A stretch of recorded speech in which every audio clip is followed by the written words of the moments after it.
Hola, buenas tardes. Buenas tardes, Lick. ¿Me escuchan? Oh, perdón. Hola, sí. Buenas noches. Perdón. Buenas tardes. ¿Cómo vamos? Todo bien, Lee. Gracias. Buenas tardes. Bien. Ahí con esa solicitud que me estaban haciendo de tener la clase el día de hoy virtual. Creo que al final no estuvo tan desacertada la decisión porque la universidad, caos ahorita, hasta un choque ahorita en la mañana, sacando a los vendedores ambulantes.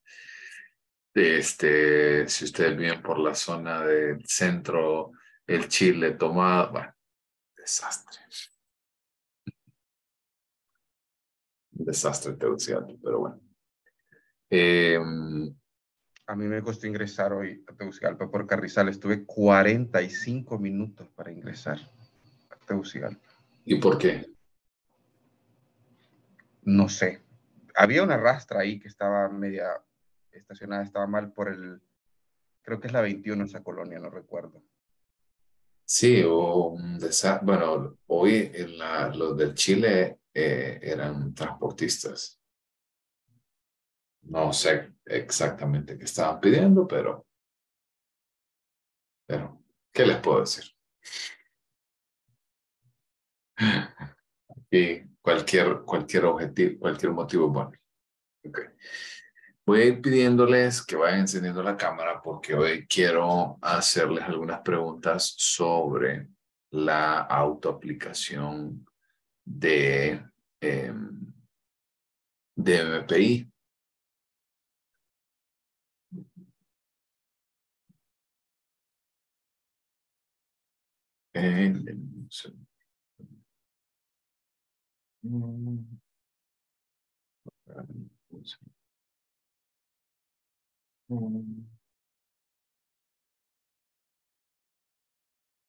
Un segundo.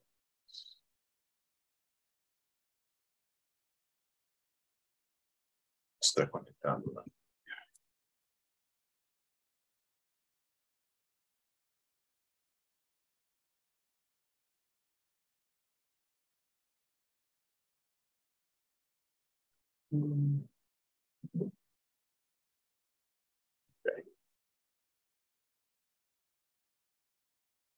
¿Cómo les fue con la autoaplicación?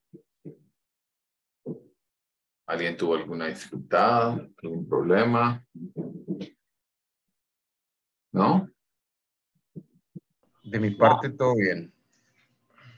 No, ¿Y los demás? ninguna. Bien, licenciado. Ningún problema. Bien. Perfecto. Entonces, vean, el día jueves, a ver, ahorita está medio complicado planificar. ¿Va? Yo les diría de que el jueves nos vamos a ver presencial, pero no sé, a veces es bien difícil, sobre todo ahorita que se están tomando de manera desprevenida los edificios. Bueno, no sé, hacía falta esto, ¿no? Esa incertidumbre, se sentía muy tranquilo todo. Entonces, vean, el día jueves yo esperaría que nos veamos de manera presencial. Ese día jueves lo vamos a invertir en dos partes. La primera va a ser explicarles el proceso de trabajo que vamos a hacer con la hoja del MPI. Y la segunda parte de la hora de clases es para que hagamos la autoaplicación de Raven. ¿Se acuerdan? Que eso incluso lo íbamos a hacer hoy. La idea va a ser esa. Yo lo voy a dejar a ustedes porque yo voy a dar las instrucciones y luego entre ustedes quedan trabajando dentro de ese horario de más o menos como de 2:45 a 3:45 para que ustedes puedan avanzar en la aplicación de la autoaplicación de RAID. Posteriormente, pues la tarea va a consistir en que ustedes van a entregar ese documento ya revisado y todo subido al campus. Entonces yo les voy a explicar todo esto el día jueves. Yo esperaría que pues todo esté normal. Así que asumamos entonces en esta situación. El día jueves les llevo el control de lectura revisado. Para los que todavía no revisaron también su primer examen, por ahí lo pueden dar para que lo puedan revisar. Ya hice las correcciones en el examen en físico, para los que les debía esos 0.2 puntos, y por ahí lo voy a subir ya al campus. Ya estoy revisando también los videos de WISE. La mayoría pues le fue bastante bien. La mayoría cumplió con los requisitos. Y nada más por ahí lo que les decía, vayan apartando ya el espacio para ir trabajando en MPI y REVE. No se duerman, evaluemos antes de que termine Semana Santa. Recuerden que tienen que entregarlo antes de Semana Santa, porque vamos a empezar con el informe integrado posterior a este. ¿Ok? Así que hoy vamos a continuar hablando un poquito acerca de la prueba de MPI. Nos habíamos quedado hablando acerca de una introducción bastante rápida respecto a la personalidad, y ahora quiero mostrarles la ficha técnica. Habíamos planteado de que el MPI, o por su nombre, el Inventario Multifásico de la Personalidad de Minnesota, en su segunda edición, vamos a ver un poquito de historia, vamos a ver el MPI original. Su autor es Stark Hathaway y John McKinley, uno psicólogo, el otro psiquiatra. Vamos a verlo, por qué la importancia de esto. El proceso de administración puede ser tanto de manera colectiva como de manera individual, y la aplicación, las edades, es entre 18 y 84 años. El requisito indispensable es que al menos tenga un equivalente de nivel de lectura a segundo de secundaria. En el caso de la significación estadística, vamos a evaluar lo que hablábamos, rasgos. Sin embargo, vamos a hablar de elementos de rasgo de tipo psicopatológico, que eso es lo que les comentaba de una de las grandes diferencias cuando nosotros hablamos de personalidad. Así que, en términos de historia, vamos a ver un poquito más adelante que esta prueba data de la década de los 30, y que posteriormente se hicieron algunas revisiones y adaptaciones. El MPI todavía en la actualidad es uno de los instrumentos de evaluación más relevantes en procesos de práctica clínica, sobre todo porque es sumamente acertado y también nos ayuda muchísimo para tomar algunas decisiones en términos terapéuticos. Se ha utilizado también el MPI en escenarios de tipo laboral. Sin embargo, yo considero que hay mejores pruebas en ese ámbito organizacional, que pues ustedes lo van a ver. En los 40 y 50 se hacen, como les decía, la prueba data de la década de los 30, pero en 1940 al 1950 se empiezan a hacer las primeras traducciones al italiano, al alemán, español, y en la actualidad hay más de 140 traducciones de distintos idiomas. También, en el caso de cuál es o por qué motivo esta, que es una prueba tan antigua, pues tenemos que aceptarlo, ¿no? Porque incluso la segunda edición data de 1980. Es una técnica sumamente eficiente en términos de detección de problemas de enfermedad mental, de psicopatología, y hay muchísimas investigaciones alrededor que documentan su validez y su confiabilidad. Incluso, a diferencia de otras pruebas que son de lápiz y papel y que son de tipo cuestionario, como veíamos anteriormente, se le fueron añadiendo algunos componentes estructurales relevantes, como por ejemplo los dispositivos para detectar respuestas indeseables o invalidadas. Individuos que, por ejemplo, pueden tener algunas dificultades en términos de comprensión lectora, y por eso es que entonces responden de esta manera. Se les ponía el ejemplo el día jueves, que nosotros cuando trabajamos y cuando hacemos una pregunta, usualmente la expresamos de manera positiva, pero también, y cuando me refiero positivo es, por ejemplo, me gusta el café, ¿sí? O sea, a eso me refiero con una redacción positiva. y la redacción negativa como no me gusta el café. Entonces, en cada uno de ellos, sobre todo cuando es de redacción de tipo negativo, requiere que el individuo tenga esa capacidad de poder comprender estos elementos. También se utiliza un lenguaje bastante sencillo, bastante simple. Los procedimientos de administración son facilísimos. La calificación no tanto. Incluso por ahí, pues, ahora que ustedes están trabajando con la plantilla de Excel que les he facilitado, pues sí es bien sencillo. Sin embargo, no es tan fácil cuando ustedes tenían que trabajar con las plantillas originales de la prueba. También en el caso de que nosotros ya tenemos pues algún tipo de formación en términos de psicopatología, pues guardamos bastante familiaridad clínica con los perfiles. Permítanme un segundito.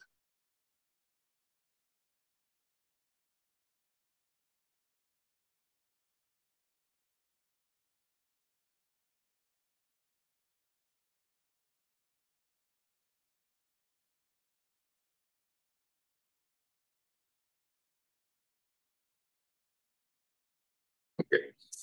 Ahora, hablemos un poquito acerca de los autores.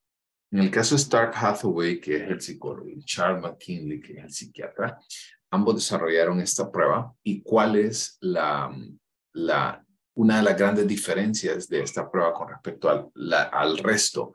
Es que realmente se tomó cada uno de los individuos, ¿verdad? De los 10 trastornos o de las 10 escalas clínicas que nosotros vemos, se tomó individuos que ya habían sido diagnosticados con algún tipo de trastorno mental en los hospitales de la Universidad de Minnesota. Incluso esto es un diferenciador clave en este sentido, porque pues nosotros empezábamos a tener mucha información a partir de los resultados que nos daba individuos que habían sido de manera formal diagnosticados con estos trastornos. Y en 1939 entonces es que surge esta prueba. Y como elemento fundamental debemos de entender de que la prueba tiene dos tipos de criterios que son considerados como el criterio racional y el criterio empírico. Cuando hablamos del racional, entendemos que estos son aquellos síntomas, creencias, actitudes y problemas que nosotros entendíamos que conste. Para 1930 todavía no había nacido el primer manual diagnóstico formal, como nosotros lo conocemos ahora en el DSM, sino que lo que existiera era la nosología de Kraepelin. ¿La recuerdan? ¿La normal? De Emil Kraepelin. Bueno, imaginemos que sí la recuerdan. En la nosología es ese primer intento por ordenar todos los trastornos mentales. A su vez, el criterio empírico, bueno, el criterio racional es lo que nos planteaba la información y el empírico es la construcción de la prueba, basada en procesos estadísticos de análisis. El NDPI original en 1939 empieza a tomar una muestra de todos los pacientes que ya estaban internos en el hospital de la Universidad de Minnesota. Estos individuos variaban entre los 16 y los 65 años y como una media general había un grado de educación de tipo secundario y todos eran residentes del estado de Minnesota. Esto entonces empezó para el proceso de construcción. El formato de aplicación en primer lugar empezó como el proceso de aplicación que nosotros teníamos de las libretas de estímulos de Wise, y en cada uno de ellos, por ejemplo, les comentaba que el aplicador entonces le colocaba la tarjeta, el individuo la leía e iba contestando. Sin embargo, pues no era muy óptima ese proceso de aplicación. Por ende, posteriormente empezaron a redactar ya los reactivos ya a nivel de lectura bajo, un equivalente a sexto grado, y luego empezaron a incorporar individuos no solamente desde individuos internos dentro del hospital, sino también individuos que no habían recibido ningún tipo de atención médica, así como pacientes que ya estaban dentro de este espacio. Había cerca de una reserva de un poquito más de 1,000 reactivos, los cuales se fueron reduciendo hasta llegar a 504 aproximadamente, y a partir de esta información se iba comparando todos aquellos elementos relevantes en los expedientes clínicos de los individuos para poder ir obteniendo síntomas, actitudes, creencias de estos problemas. A partir de todo este proceso se llega a las escalas que nosotros conocemos como las escalas clínicas. En cada una de ellas, pues yo no me voy a detener tanto, pues para eso era, y ese era el objetivo primordial del control de lectura del día jueves. Pero voy a tocar cada una de ellas. En el caso de las primeras 3, que son conocidas como la triada neurótica, como hipocondriasis, depresión y psicastenia, son todos aquellos sujetos, en el caso de hipocondriasis, preocupados extremadamente por su salud, por su bienestar físico. En el caso de los individuos en la escala 2 de depresión, hace alusión a individuos que presentan toda esta sintomatología, ¿verdad? Como desesperanza, decaimiento, insatisfacción, sentimientos profundos de tristeza, entre otras cosas. Y psicastenia, por otra parte, hace referencia a aquellos individuos con dudas exageradas, obsesiones, fobias y todo lo relacionado hacia esta expresión de ansiedad. Posteriormente surgieron las otras 7 escalas, como histeria conversiva, que son aquellas relacionadas con los elementos de cuadro de tipo neurótico ansioso, desviación psicopática, que tiene que ver con aquellos elementos de tipo disocial o conducta antisocial, hipomanía, aquellos elementos donde nosotros consideramos los 2 extremos en términos depresivos y estados maníacos, esquizofrenia, pues individuos que pierden un contacto con la realidad, un contacto con el aquí y el ahora, usualmente individuos que presentan algún tipo de alucinaciones, conducta desorganizada o lenguaje desorganizado, paranoia, que tiene que ver con los sentimientos de persecución, megalomanía, delirios de grandeza, masculinidad, feminidad e introversión social, que hablábamos, que estos son los únicos dos que no cumplen los requisitos como para un diagnóstico de un trastorno en específico,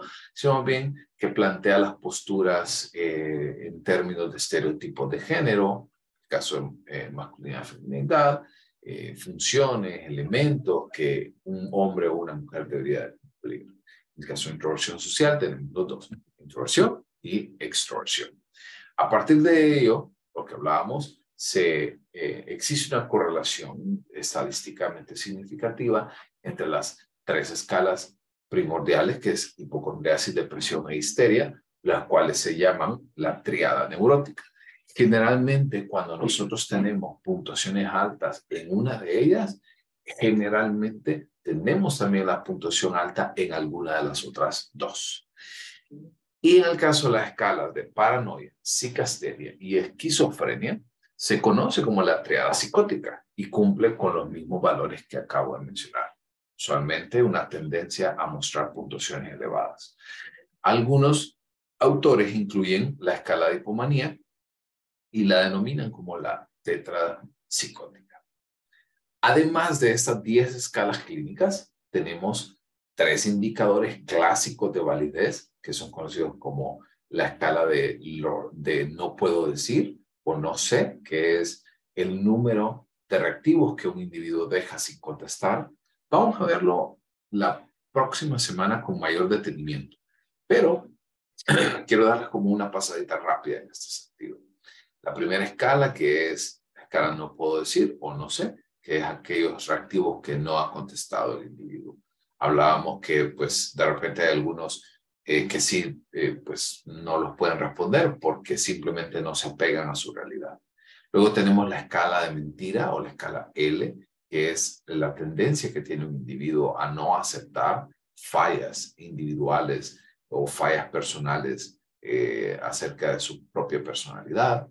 la escala F, que es aquella tendencia, ¿verdad?, a una contestación al azar, o en algunos casos asumir una personalidad o asumir rasgos no deseables. En el caso de posterior a ello, surge la escala K. Entonces la escala L, F y K son sumamente importantes en el proceso de validación de estos resultados, porque no podemos aseverar que los resultados de un individuo son ciertos si estos tres indicadores están alterados. Y la escala K hace alusión entonces a aquellos individuos que, por otra parte, quieren lucir o quieren mostrar una personalidad demasiado virtuosa, a diferencia de la escala F, que es lo opuesto, que usualmente son individuos que no asumen una buena personalidad. En el caso del MPI en México, que es la que nosotros estamos utilizando, permítamos.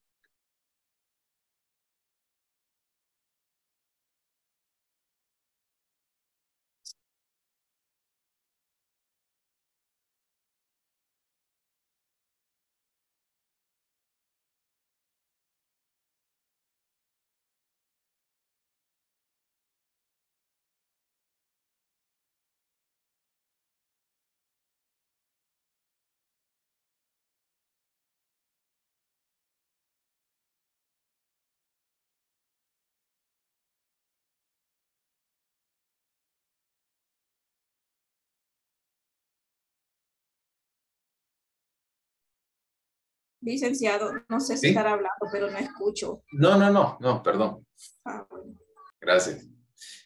Pues les decía con respecto a la MPI en México, que es el proceso, que es la prueba que nosotros utilizamos en la actualidad, pues tenemos que entender de que en la década de los 60, en todo el proceso, con todo el proceso de traducción y demás, pues se tardó un tiempito, ¿verdad?, en llegar a las manos latinoamericanas. Sin embargo, en la década de los 60, el doctor Rafael Núñez y Abelardo Mena son los encargados de realizar ese proceso de adaptación del MPI al español. Y en el caso de Cuba, el doctor Bernal y Fernández son dos de los más importantes. Sin embargo, en el proceso, vamos a ver más adelante, en el proceso de estandarización, se dieron cuenta que existían algunas diferencias importantes con respecto a ciertas escalas, como por ejemplo, en el caso de las escalas como depresión y esquizofrenia.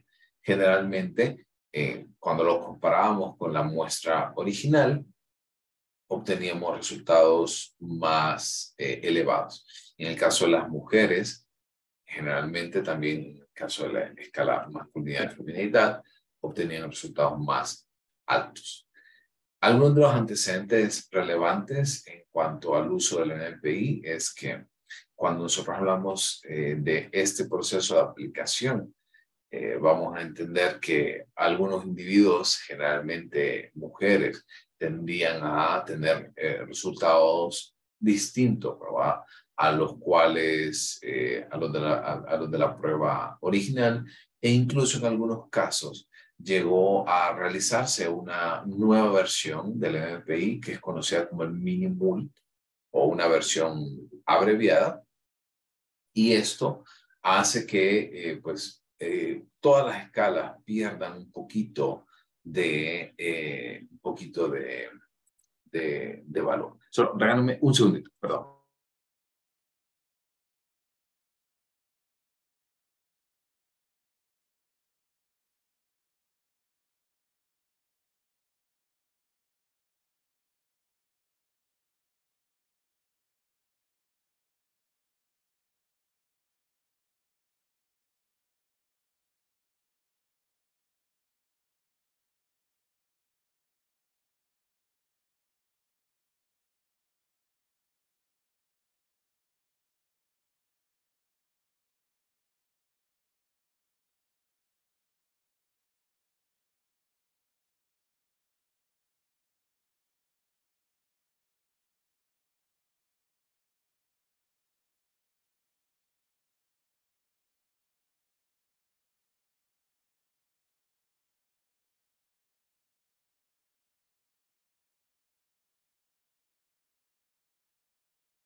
Ok, entonces, en algunos casos, como les comentaba anteriormente, se empezó a utilizar de manera indiscriminada esta prueba. Y recordando pues que esta es una prueba de tipo con una finalidad clínica, pero luego se empezó a desvirtuar hasta cierto sentido y se empezó a utilizar, por ejemplo, para selección de personal, selección de estudiantes, orientación vocacional, y realmente no es el objetivo, como recordamos. Por eso es que a partir de todos estos procesos es que se empieza a utilizar y se empieza a reconocer la necesidad de que necesitamos un proceso de estandarización nuevo. Y por ende, para el BPI-2, que se utiliza en México, se utilizó una muestra de estudiantes de la Universidad Nacional Autónoma de México, de distintas facultades, y cerca aproximadamente de 2,246 estudiantes, los cuales se excluyeron algunos que estaban fuera del rango de edad o que de repente habían invalidado sus protocolos por problemas de identificación, entre otras cosas. Y al final se llegó a una muestra de 1,920 sujetos, 813 masculinos, 107 femeninos.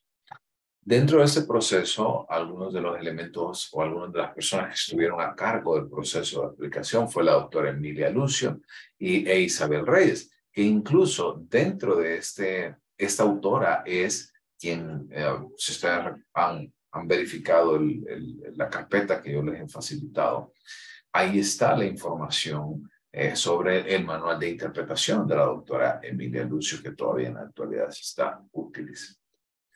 En el caso de las semejanzas en algunos perfiles, cuando vemos la comparación entre México y Estados Unidos, generalmente las escalas en varones, cuando hablamos de la escala L y la escala de esquizofrenia, así como mujeres de la escala L y la escala de masculinidad y feminidad, hay ciertas similitudes. Y en algunos casos, en las escalas de contenido y escalas suplementarias, lo vamos a ver más adelante, que ya hemos visto las básicas o clínicas, las escalas de validez, pero faltan escalas suplementarias, escalas de contenido, faltan las escalas Harry-Lingos, Sutilobio de Wiener-Harmon, entre otras cosas. Adicionalmente, cuando nosotros hablamos del proceso de revisión, un segundo, perdón, otra vez.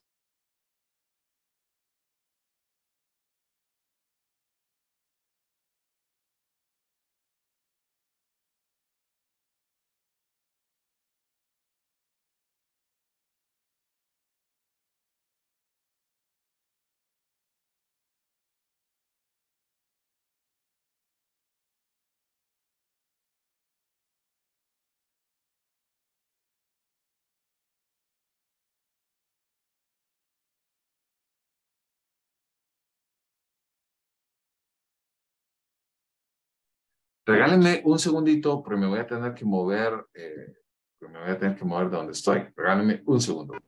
Está bien, Lick. Entendido.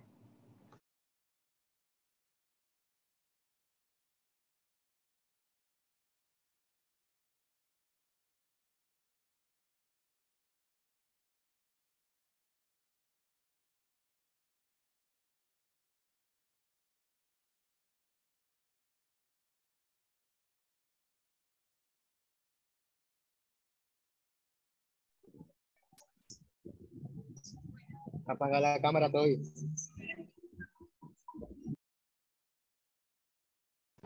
Yo. El Lick dijo que la encendieran todos, hombre. Sí, compañero, sí molestó. Pero miren, cipote, cómo acertamos no haber ido hoy por lo del tráfico que hay.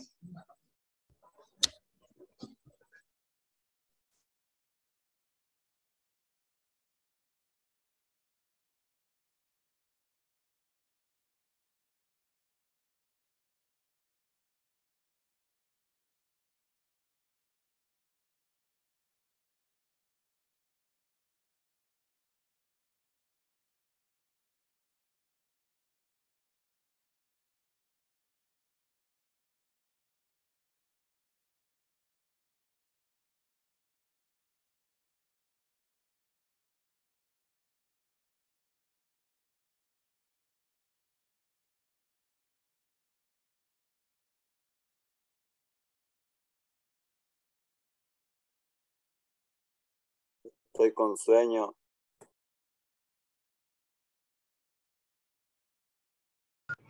El chocolate. Aprovecha a tomar fresco, compañero.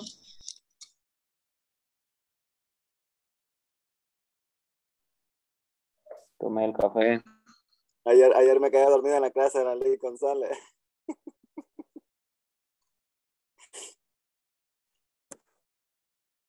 ¿Cuál link?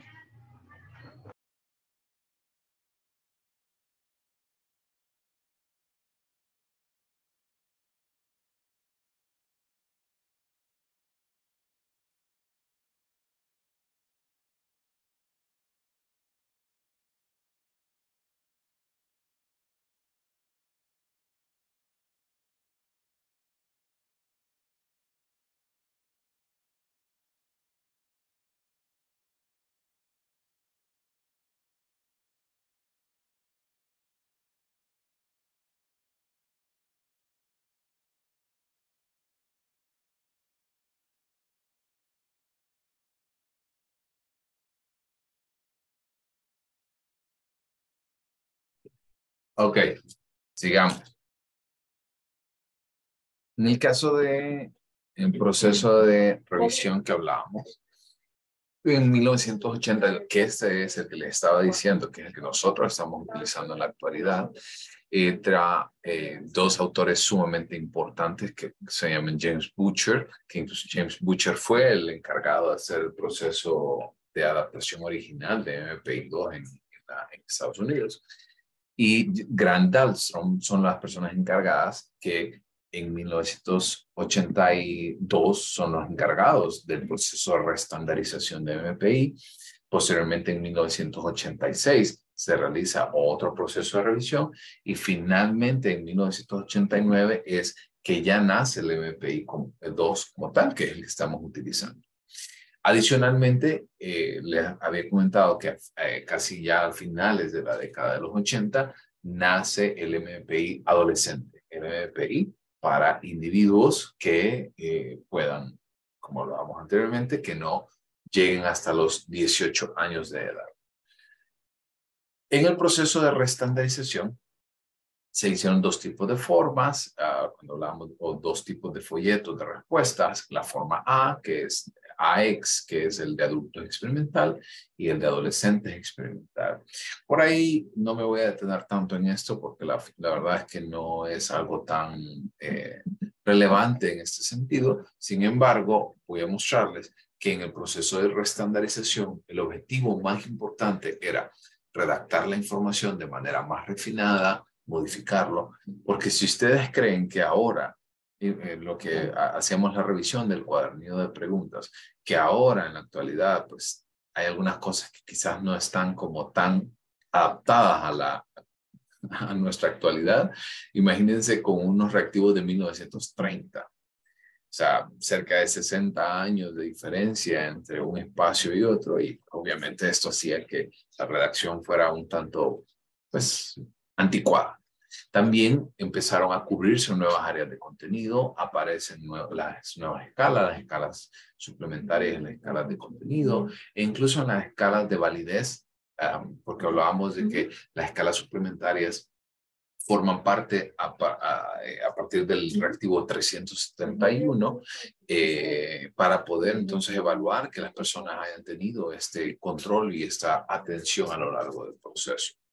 Adicionalmente, se buscaba asegurar la continuidad del inventario, sobre todo con el objetivo de tratar de actualizarlo lo más que pudiéramos, tratar de tener normas representativas más actuales de la población, y se emplea un nuevo proceso de puntuación T. ¿Ustedes han escuchado alguna vez acerca de las puntuaciones T?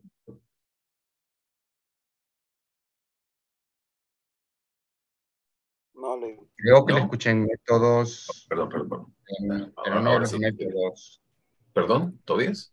Creo que lo escuché en uno de los métodos con el licenciado Rolando Ardón. Y si no me equivoco, fue en métodos 2. Si no me Sí, equivoco. exacto. En el caso de las puntuaciones T, perdón, Oscar, no sé si me iba a decir algo.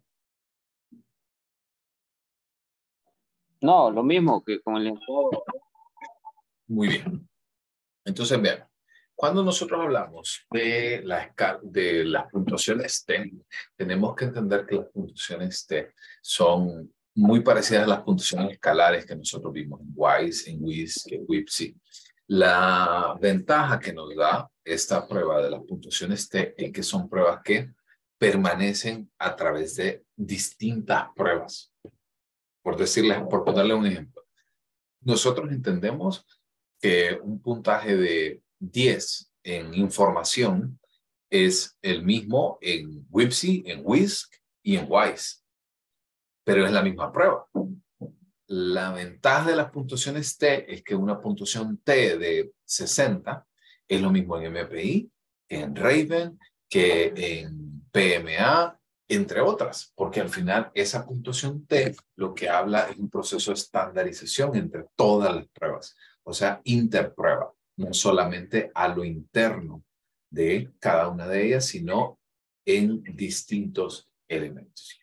También nacieron nuevos indicadores de validez, como lo es INVAR e INVER, inconsistencia de respuestas variables e inconsistencia de respuestas verdaderas. Y todo esto al final termina por mejorar aún más la validez y la utilidad del inventario.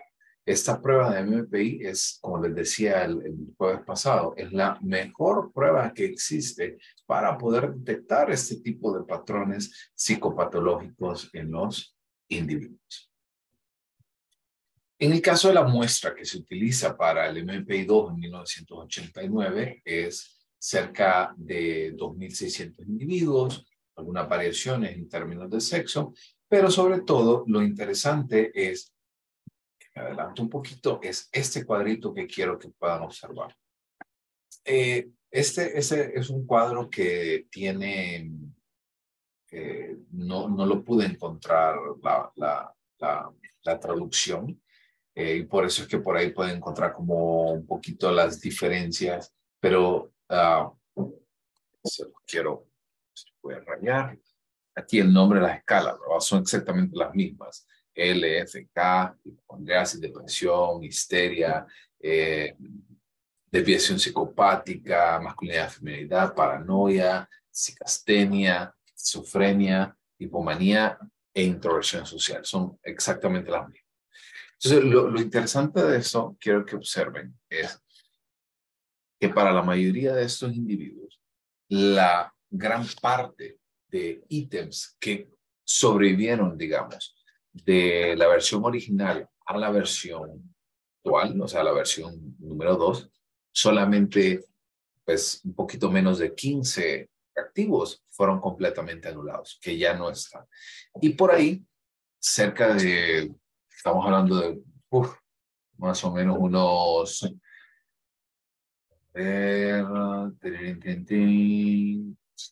cerca como unos 500 reactivos aproximadamente permanecen de la misma manera, con algunos cambios así muy ligeros. Y en algunas situaciones, por ahí pues se cambiaron y hay 4 tipos de cambios.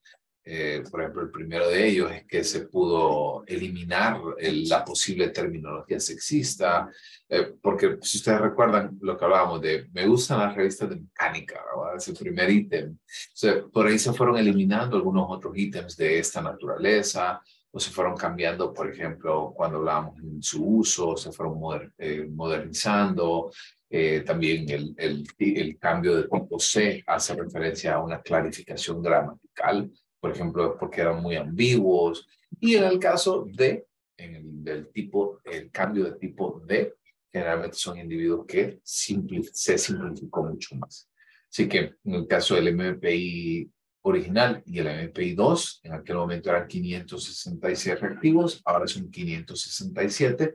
Sin embargo, en la versión original tenía 16 reactivos repetidos. Aquí no tenemos ningún reactivo repetido. Sí tenemos reactivos opuestos, como por ejemplo, el ejemplo clásico que les he dado. Me gusta el café y luego no me gusta el café.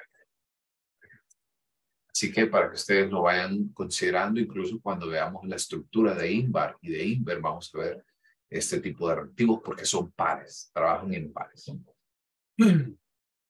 También en algunos casos Un proceso importante que se agregó es el proceso de corrección, que es, ya se toma como, o se considera como tal que el individuo que contesta, pues nos va a tratar de dar a entender como una visión muy buena o muy virtuosa de sí mismo. Así que se toma en cuenta esta determinación y se aplica un proceso de corrección. Eso lo vamos a ver más adelante. Y en el caso de la edad de aplicación, de 16 a 65 años en la versión original, se amplía a lo que nosotros estamos en la actualidad, que es de 18 a 84 años.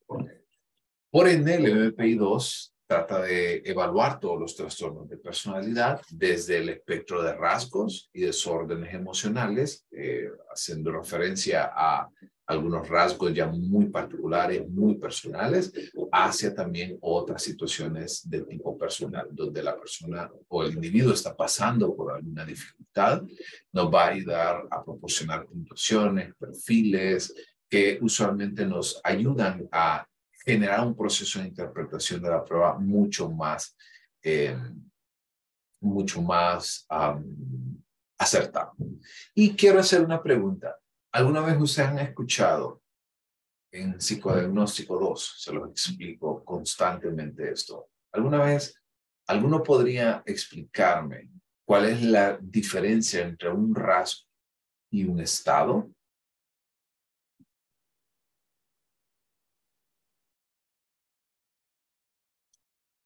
A ver, de los que pasan ahí calladitos. A ver.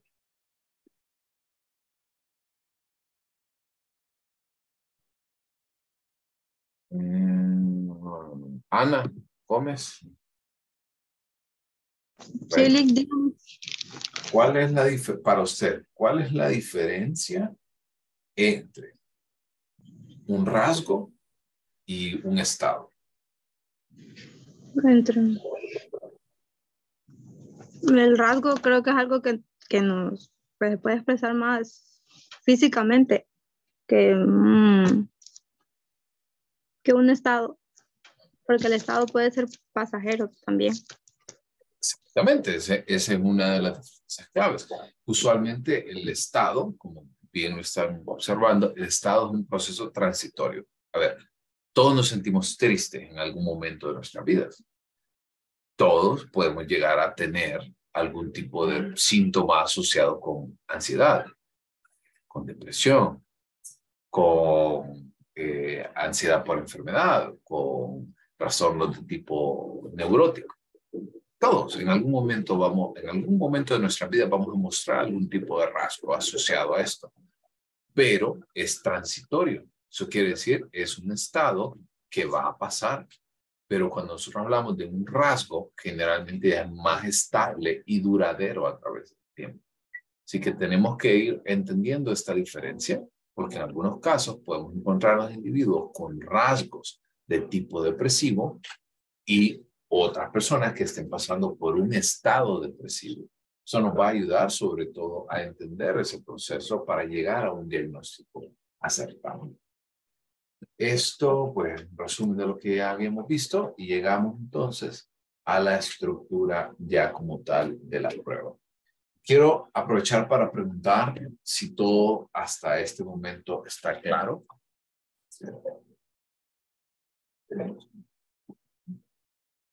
Sí, Lick, de mi parte sí. Silenciado. Sí, Lick.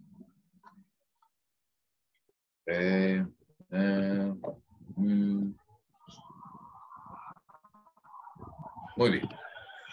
Entonces, habíamos hablado ya de las primeras 4 escalas de validez, que son las básicas, ¿no? Que son las escalas originales. Hablamos de la escala no puedo decir, L, F y K. Esa la vamos a ver más adelante ya de manera más profunda. Pero en los procesos adicionales de estandarización nace la escala de FP, Inbar-Inber, que en el caso de FP es infrecuencia, es el mismo proceso que nosotros veíamos en el caso de la escala F, pero hace alusión primordialmente a aquellos elementos de la segunda mitad de la prueba. Incluso la escala FP nos ayuda muchísimo a poder determinar la validez de las escalas suplementarias y de contenido. Y en el caso de INVAR es la inconsistencia de las respuestas variables. Eso quiere decir son usualmente escalas que deben de contestarse de manera opuesta para poder entonces considerar como que está faltando o que está contestando, por ejemplo, de manera al azar. En el caso de INVER, que es inconsistencia de las respuestas verdaderas, hace alusión a aquellos elementos donde un individuo posiblemente nos pueda estar dando un solo tipo de respuesta, sea verdadero o sea falso. Entonces, son dos tipos de contestación al azar, ¿sí? Porque cuando las personas generalmente contestan solo verdadero o solo falso, generalmente no están tomando en consideración el contenido del artículo. Al igual que si contesta verdadero, falso, lo que hablaba del patrón, verdadero, falso, verdadero, falso, verdadero, falso, verdadero, falso. Y están en ese proceso, no están tomando en consideración entonces el contenido del artículo. Y por eso ambas escalas tienen que funcionar de esta manera.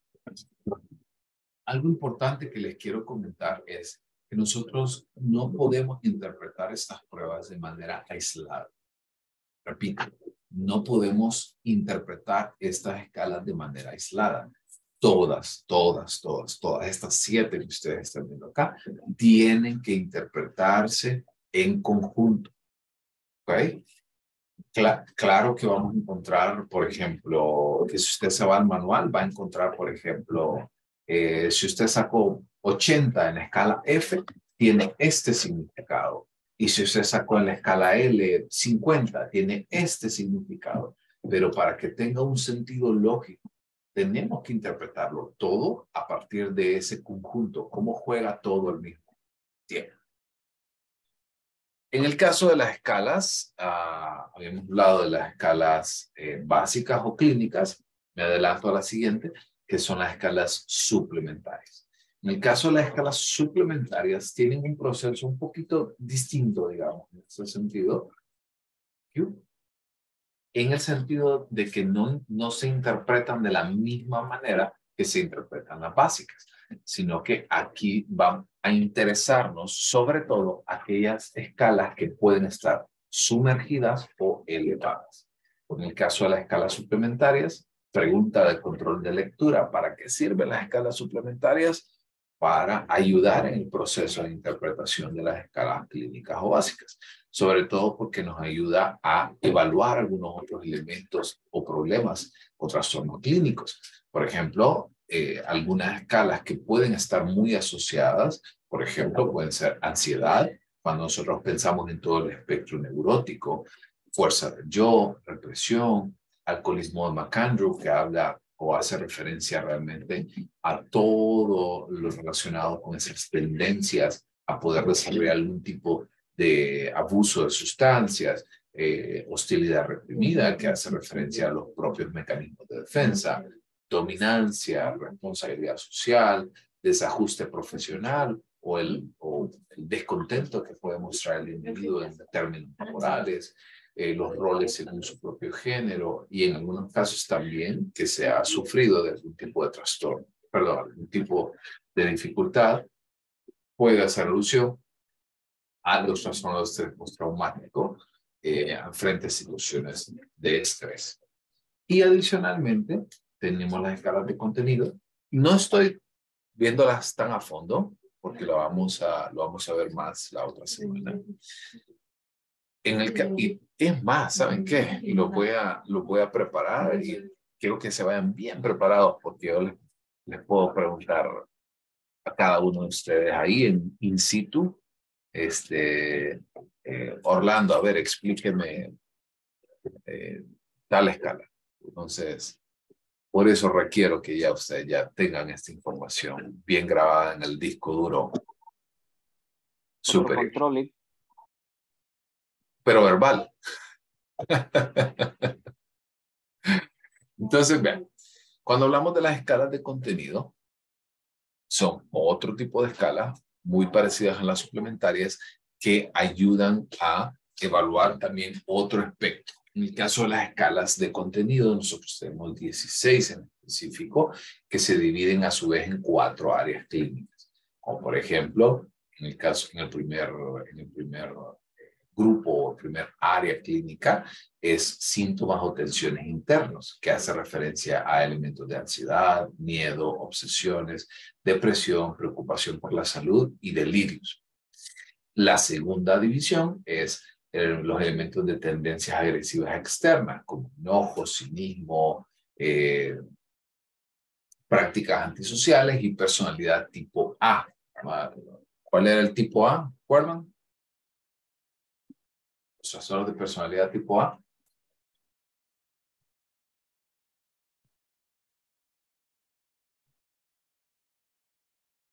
¿Oye? Ansiedad. No, trastornos de personalidad tipo A. Está en anormal 2, no me estén preocupando.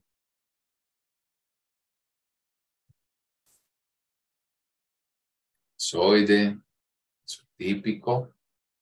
¿Ya? Ahora sí.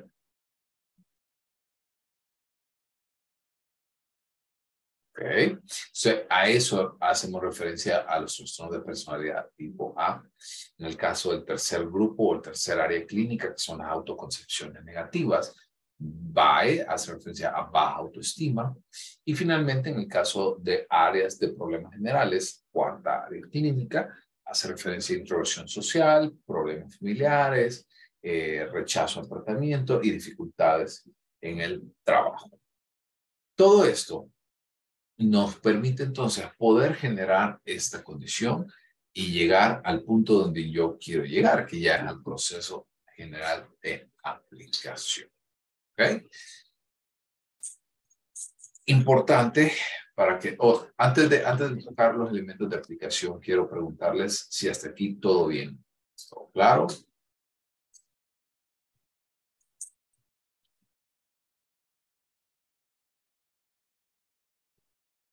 Así es. Ok, ¿todo bien? Sí. Ok. Muy bien. Entonces, generalidad de la aplicación. Todos tienen ya su manual, todos tienen ya su cuadernillo de respuestas para su paciente, ¿verdad? Recuerden, no le vamos a aplicar el Excel a su paciente. Con el Excel van a trabajar. Sí, ahí la fuimos a sacar de Andrés. ¿Perdón? La comparamos con las mismas, las primeras preguntas y sí son de acuerdo. Perfecto. Entonces sí coincide, ¿verdad? Sí.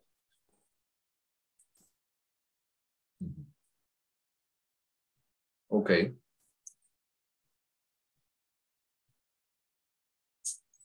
¿Quién no tiene todavía en este momento? La verdad.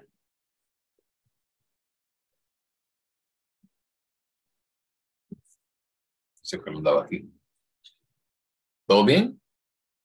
Ok. Entonces vean. Recuerden que para poder aplicar esta prueba, debemos de contar con todo lo que hemos visto. Buena iluminación, buena ventilación, que haya descansado, etc. Adicionalmente de esto, Oscar. Sí, una pregunta. El cuadernillo de la plantilla de respuesta, para sacarlo, ese no, fíjate que fuimos a preguntarme en Metrotecnia y no, ese no lo tiene en la plantilla. No, es que no le van a vender la plantilla. Por Ajá. eso recuerden que para eso vamos a trabajar con el Excel.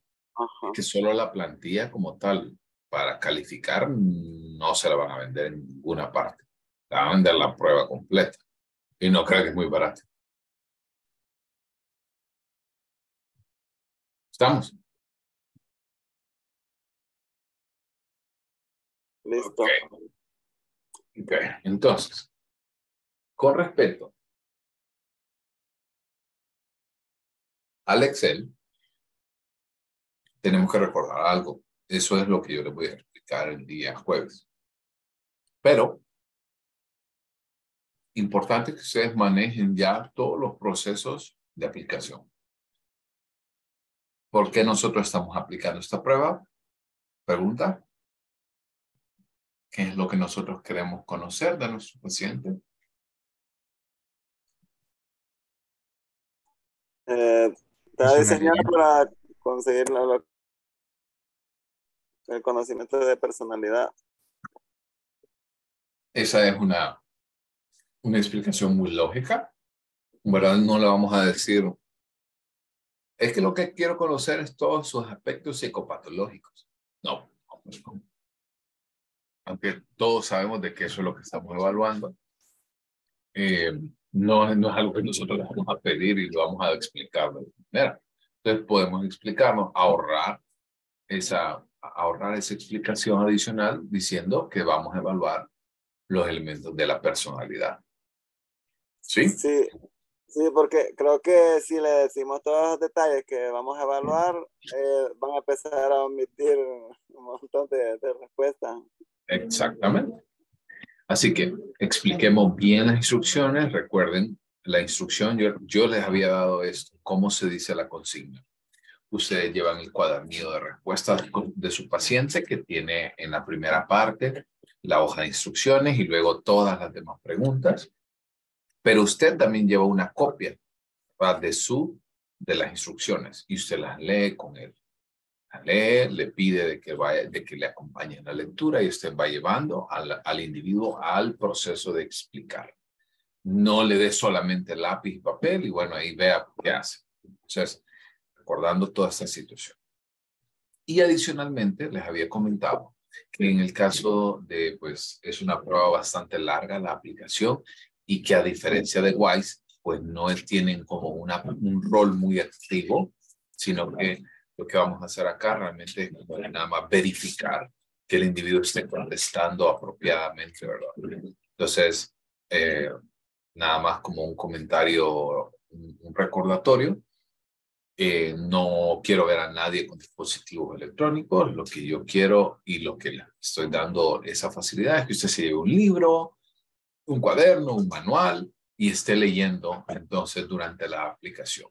Tampoco que sea tan evidente como para quitarle espacio o interrumpir a su paciente, pero sí al menos esa interacción que usted esté presente, verificando que esté cumpliendo con todo lo que necesita el. Además, por ahí hay algunos momentos en los cuales les comentaba que de repente puede tener alguna duda, la cual tiene que ir resolviendo en cada momento. ¿Ok? ¿O bien? Estamos bien. Ok. Muy bien. Entonces, hasta aquí nos vamos a quedar porque, bueno, eso es lo que les quiero mostrar. Esta es la hoja de respuesta general que se está utilizando y esta es una plantilla de calificación. Nosotros, lastimosamente, no vamos a utilizar esta plantilla porque no, pues, vamos a trabajar directamente con el Excel. Y los perfiles que ustedes están observando por acá, estos perfiles sí son necesarios que ustedes los vayan teniendo. Hay 3 tipos de perfiles y para cada perfil también hay un sexo. En mi caso, o sea que hay 6 perfiles totales. El perfil de escalas de validez y básicas, que es este que ustedes están viendo, femenino y masculino, escalas suplementarias, masculino-femenino, y escalas de contenido, masculino-femenino. Entonces, para que ustedes esto ya lo vayan considerando y lo vayan obteniendo. Hay algunos de ellos que ya están subidos en el folder que les compartí, pero en algunos otros no. Y por ahí nos vamos a quedar entonces. Quiero preguntar si hay alguna duda, algo que no quedó muy claro con respecto al proceso de aplicación. Perdón. Nuestros pacientes van a tener que responder en esta hoja de respuesta, ¿cierto? Ellos van a leer, nosotros les vamos a entregar el cuadernillo y ellos van a ir viendo pregunta 1, van a ir a buscar la 1 acá, B o F, la 2, van a buscar acá iba a encerrar. Ok, listo. Gracias. Exactamente. E incluso, recuerden, la idea es que ustedes vayan también verificando, vayan viendo si todo va bien, si esto es algo que les puede pasar. Que, por ejemplo, la persona esté en el ítem 400 y esté contestando en el 401. O sea, que usted, porque generalmente el paciente, para no perder de vista, por ejemplo, puede señalar con un dedo dónde está trabajando. Entonces, en el cuadernillo de respuestas, tener el dedo en la 400 y estar respondiendo en la 401 o en la 399. Entonces, vamos verificando esto de que vaya contestando en el espacio indicado, en el espacio apropiado. Esa es nuestra responsabilidad primaria en el proceso de aplicación. Ok. ¿Ok? ¿Dudas? ¿Preguntas? ¿Qué tan posible es el receso en medio de la aplicación? Es posible, pero no lo sugieran ustedes. O sea, desde el inicio no le vaya a decir, si se siente cansado, nos tomamos una pausa, porque si no, esa persona va a ir por el ítem 50 y ya va a querer la pausa. Entonces, no lo sugieran de manera inicial, pero sí al menos verifiquen, vayan viendo, verifiquen que llegue a la mitad, que llegue más o menos como al ítem 300, más o menos, y por ahí ustedes vayan teniéndole ojo por ahí. Si ustedes ven que ya su rendimiento va bajando, y lo que les decía yo, el mejor indicativo es el nivel de espalda. Generalmente empezamos sentados en las nalgas, pero entre más cansado va terminando sentado en la espalda. Entonces, si ustedes están viendo eso, ahí podrían ustedes sugerir ese descanso. Nos tomamos los 5 minutos, 10 minutos para poder seguir. Recuerden siempre también en el caso del SEM, reservar las 3 horas que les había dicho. No, probablemente no van a aplicar las 3 horas, pero sí mejor que les den un poquito más de tiempo para ustedes, para ellos, para que lleguen con calma, con tranquilidad, que no haya estrés por terminar la prueba rápida. ¿Ok? Ok, Lee, está bien. Muy bien. Sí. Camila, Una duda, Lee. ¿Cuál era la consigna que debíamos darle al paciente antes de entregarle el cuadernillo? la consigna que qué, perdón. La consigna que hay que darle para que, antes de que le demos el cuadernillo. Acuérdense que en el caso hay 2 momentos. El momento que trabajamos con el cuadernillo, que es literal, ¿verdad? La lectura de lo que nosotros estamos observando, de cómo llenar el verdadero o falso, y la instrucción previa. La instrucción previa es lo que hablábamos. Te da la bienvenida, espero que todo esté bien, bla, bla. De nuevo, no hay necesidad de hacer rapport, ¿verdad? Nada de clima, qué loco, ¿verdad? Y se están tomando otra vez los edificios, ¿verdad?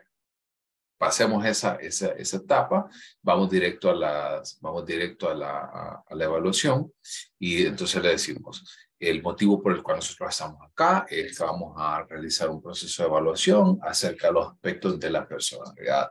Así que le pido que sea honesto, que sea sincero y que trate de mantenerse concentrado durante toda la aplicación. ¿Todo bien? ¿Alguna duda? Si no hay ninguna duda, continuamos entonces ya a la consigna. En la consigna, recuerden, ustedes van a llevarlo de la mano, literal, ¿verdad? O sea, ustedes van a llevar a la persona que lea, le van explicando, van resolviendo dudas. Algo clave que les había puesto por ahí es que cuando nosotros utilizamos ejemplos, utilicemos ejemplos hipotéticos, no ejemplos de la prueba. Por eso es que ese es mi mejor ejemplo, siempre relacionado con el cafecito. No hay un ítem de ese tipo en la prueba. ¿O bien?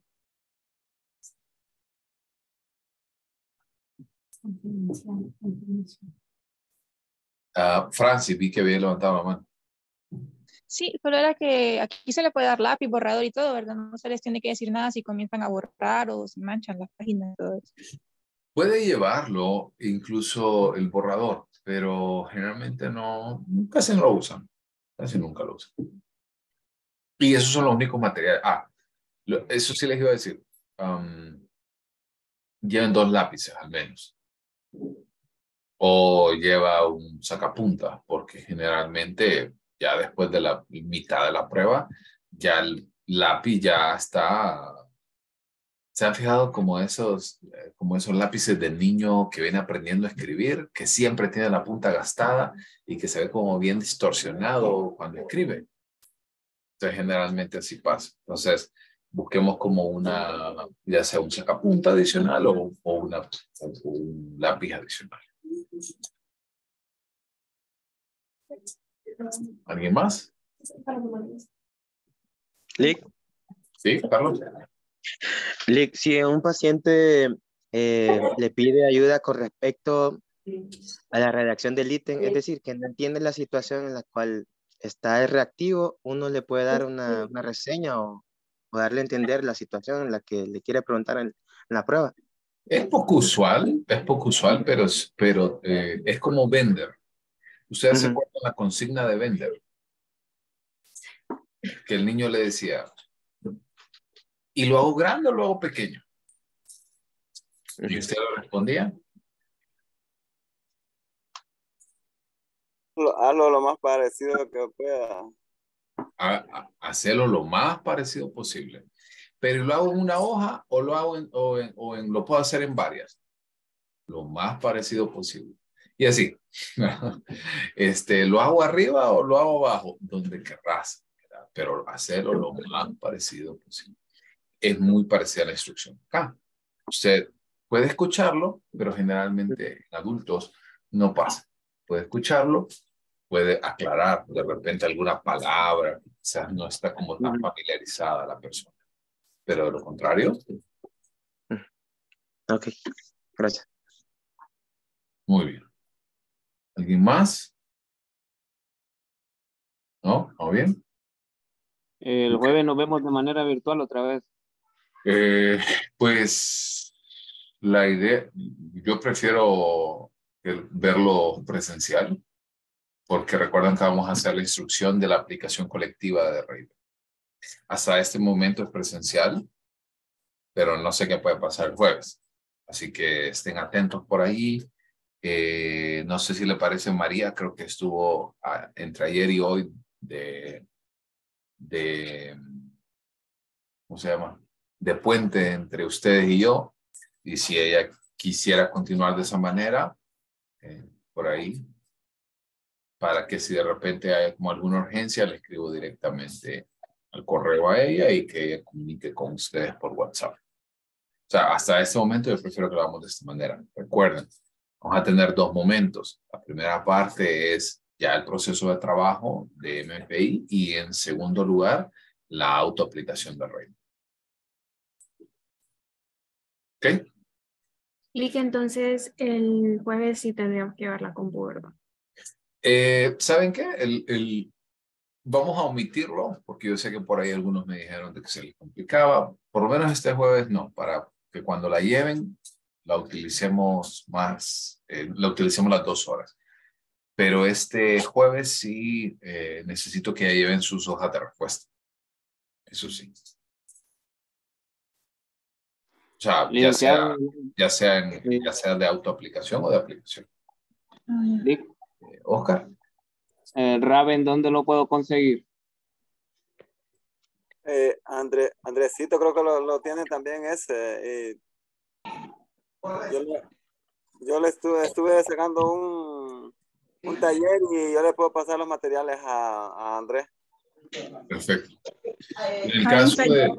Rubén, que también lo vende, creo. Okay. Yo consulté con ellos y no, me dieron que no lo tenían.